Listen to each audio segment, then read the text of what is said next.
ولعنة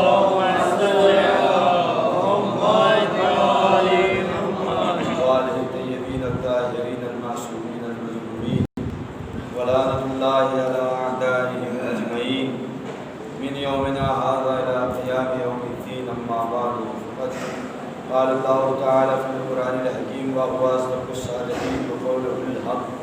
بسم الله الرحمن الرحيم. يا أيها الذين آمنوا اتقوا الله وكونوا مع الصادقين.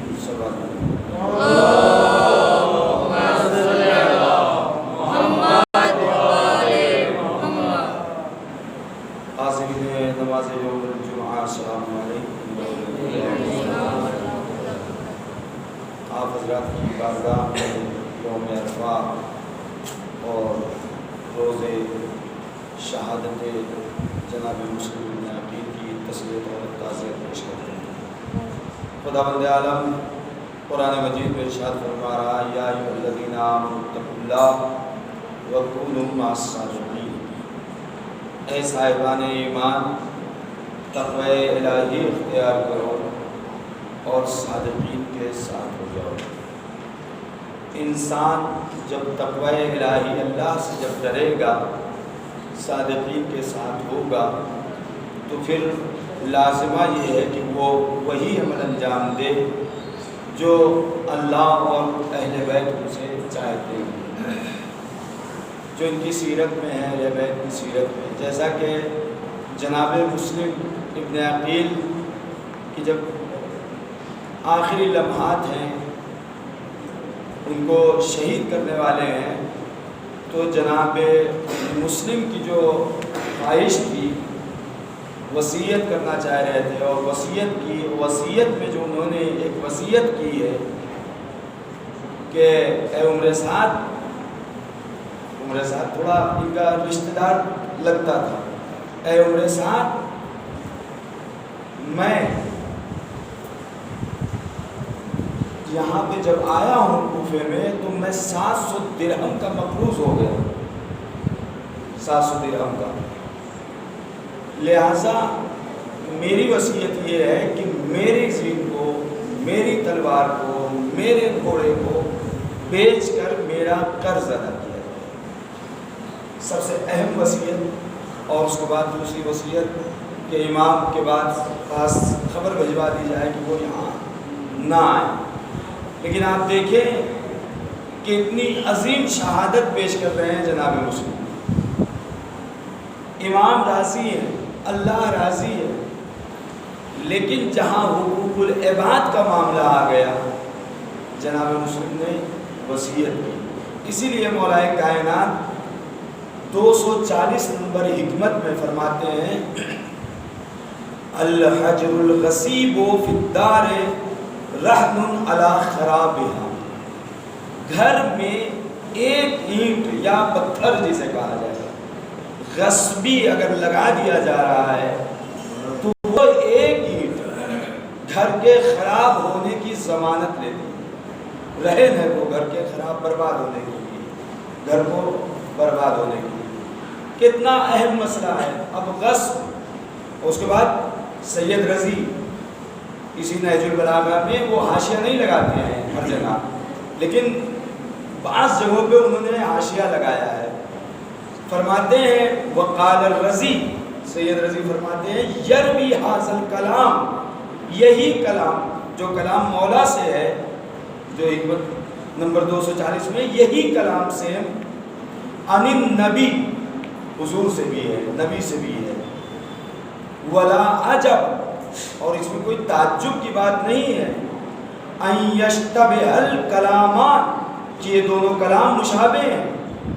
لأن مستقن ہما من قریب، اس لیے کہ یہ دونوں افراد مولا کائنات رسول اللہ یہ وہاں سے سیراب ہوئے، ایک ہی گھاٹ سے دونوں کے دونوں، ایک ہی گھاٹ کے علم سے دونوں کے دونوں سیراب ہوئے.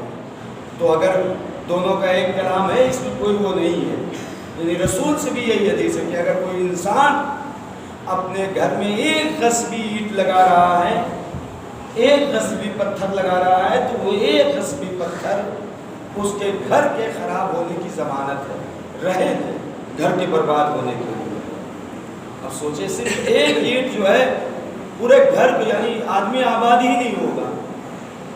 آپ تاریخ دیکھ لیجیے، جن لوگوں نے اس طریقے سے کیا ہے، آج حویلیاں ہیں لیکن ویران ہیں بعض لوگوں میں۔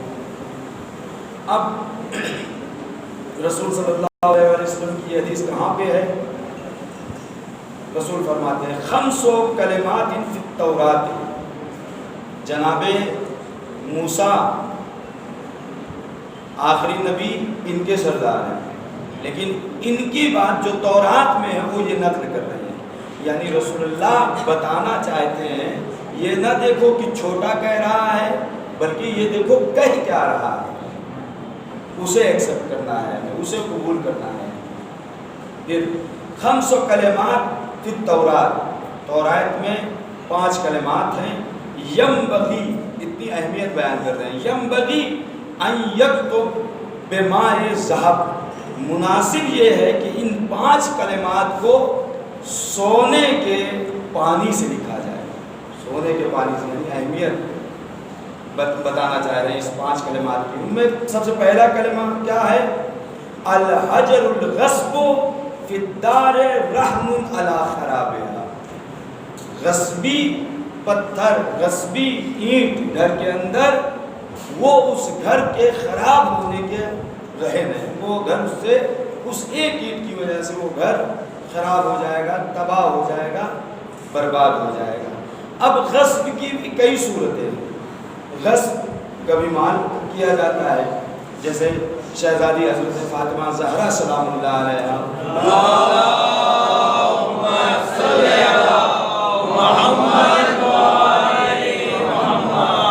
کا مال غصب کر لیا، واقف فدق۔ شہزادی نے جا کے اعتراض بھی کیا، گواہ بھی پیش کیے، لیکن سب کو ٹھکرا دیا، غصب کر لیا۔ پھر اس کے بعد غصب کبھی حق اور مقام ہوتا ہے، غصب کبھی حق اور مقام ہوتا ہے۔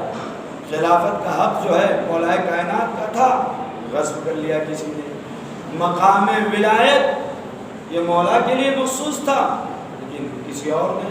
اب ولایت کے لیے صرف رسول اللہ نے صرف غدیر میں ہی ولایت کا اعلان نہیں کیا تھا یا خلافت کا مولا نہیں۔ ذوالعشیرہ، دعوت ذوالعشیرہ، وانذر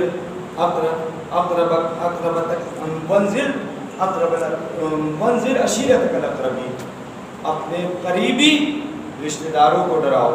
تو اس دعوت میں رسول اللہ نے بلایا، اور بلانے کے بعد جو ہے لوگوں سے کہا اس امر میں میری کون مدد کرے گا؟ سب خاموش بیٹھے تھے، صرف مولا کائنات کھڑے ہوئے، انا ناصرک یا رسول اللہ، مولا کائنات نے نصرت کا وعدہ کیا۔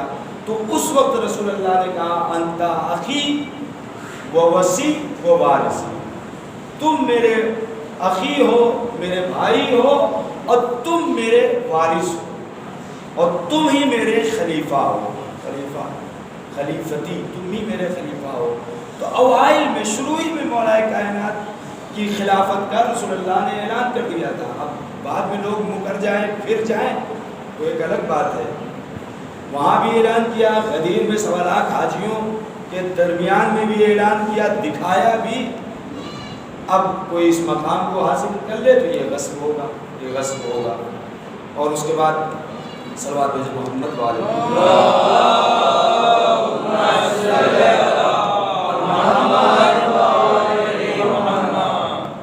اور رسول اللہ نے یہ بھی فرمایا یا علی انتا و منی بمنزلت ہارون و موسیٰ، میری اور تمہاری مثال بالکل ویسے ہی ہے جیسے ہارون موسیٰ کے لیے جناب ہارون ان کے وصی تھے۔ یہ جو ہم لوگ نماز پڑھتے ہیں روزانہ مغربین کے بعد، وَوَعَدْنَا مُوسَىٰ ثَلَاثِينَ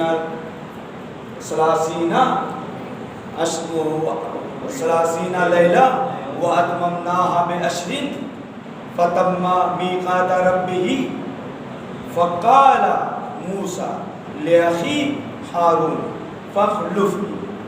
کیا ہے؟ خلافت دے رہے ہیں جناب موسیٰ، خلافت دے رہے ہیں۔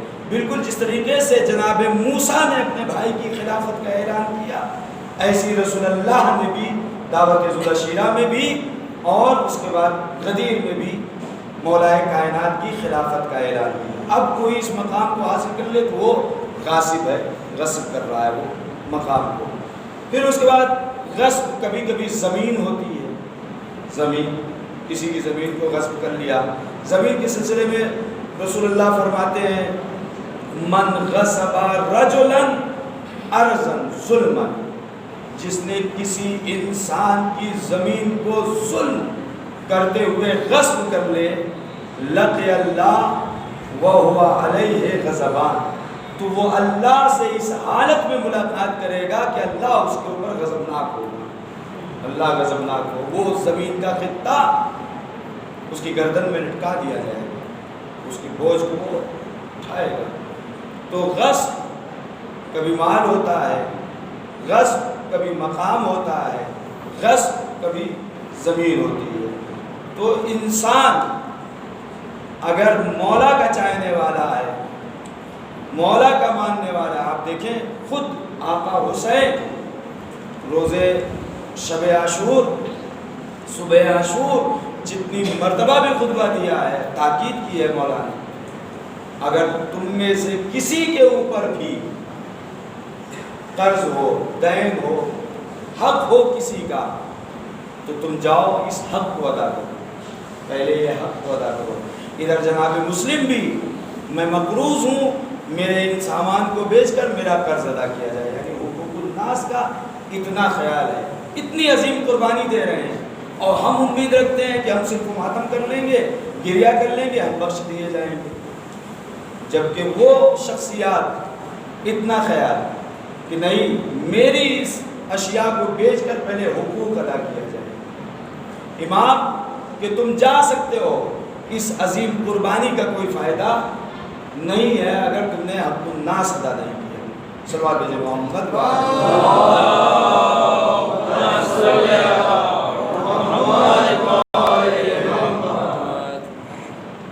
اور دیگر صلوات بھیجے محمد۔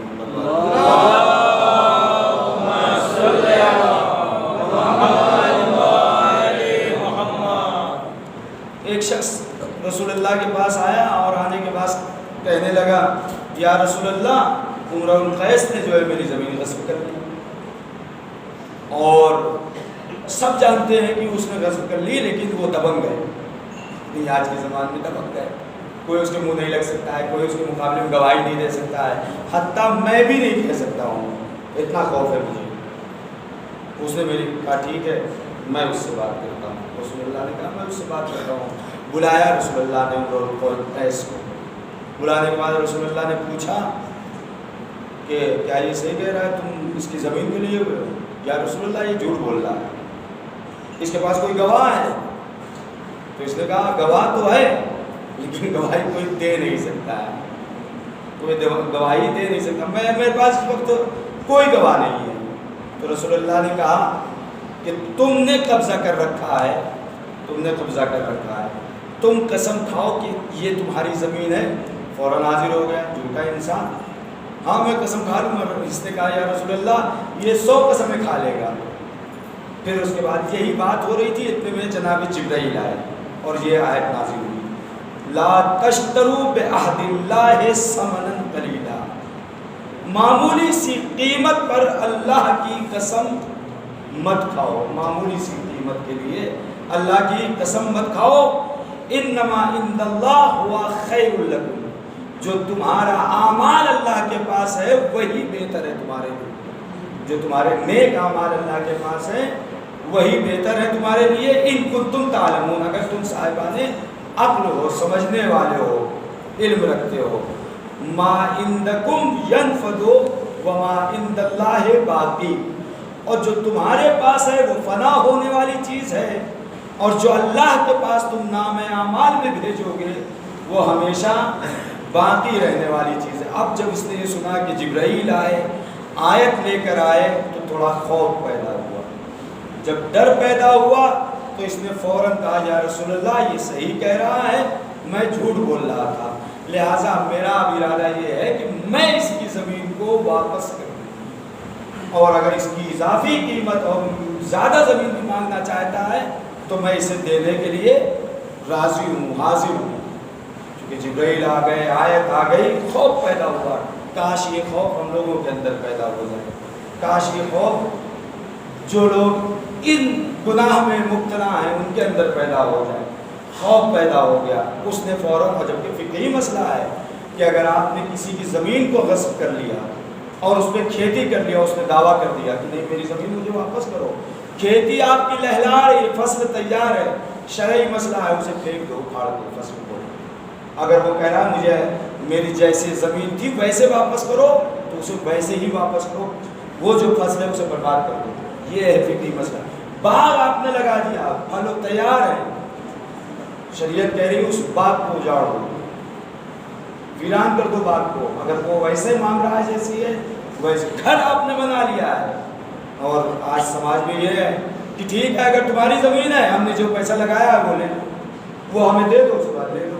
یہ بھی نہیں کر سکتے۔ شرعی مسئلہ یہ ہے کہ اگر آپ نے کسی کی غصبی زمین پہ، کسی کی زمین پہ گھر بنا لیا، گھر ویران کریے آپ، اگر وہ چاہتا ہے ویران کرانا، ویران کر کے اس کی زمین کو واپس کریے اگر وہ زمین مانگ رہا ہے، نہیں تو ایسے ہی واپس کریے۔ آپ ملکیت نہیں مانگ سکتے ہیں کہ اتنا خرچہ کیا ہے تو مجھے دو تب لو زمین، یہ نہیں ہو سکتا۔ پھر اس کے بعد جب یہ حاضر ہوا کہ یا رسول اللہ میں حاضر ہوں دینے کے لیے، میں دینے کے لیے تیار ہوں، اس کا حق ہے، اس کی زمین ہے، تب پھر آیت نازل ہوئی، من عمل صالحا من ذکر او انثی، جو بھی نیک کام انجام دیتے ہیں چاہے وہ مرد ہوں چاہے وہ عورت ہوں، وَهُوَ مُؤْمِنٌ، وہ مومن ہے، فَلَا نُحْيِيَنَّهُ حَيَاةً طَيِّبَةً، اللہ انہیں پاکیزہ زندگی عطا کرتا ہے۔ اب نئی زندگی اس کی شروع ہوگی، گناہ اس کے ختم ہو گئے، بہترین زندگی، پاکیزہ زندگی اس کی شروع ہوگی۔ صلوات بھیجیں محمد۔